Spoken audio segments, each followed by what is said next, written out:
ماینکرافت. اما اگه رنگ سبز تو بازی ببینم چنلمو پاک میکنم.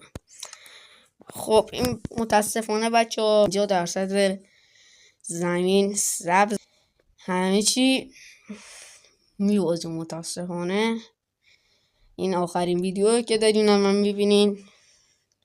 پس این ویدیو رو لایک کنین، چنلم سابسکرایب کنین چون دیگه آخرین ویدیوست. چنلم دوست داشتم. چنلم خب ایشالله. خب بچه متاسفانه باید چنلمون رو پاک کنیم. خب بچه این چنل منه و بفرمایید اینم از چنل من که قشنگ پاکش بکنم چیزی ازش نمونه. خب اینجاش یه ذره مونده. خب آها این هم از آخر.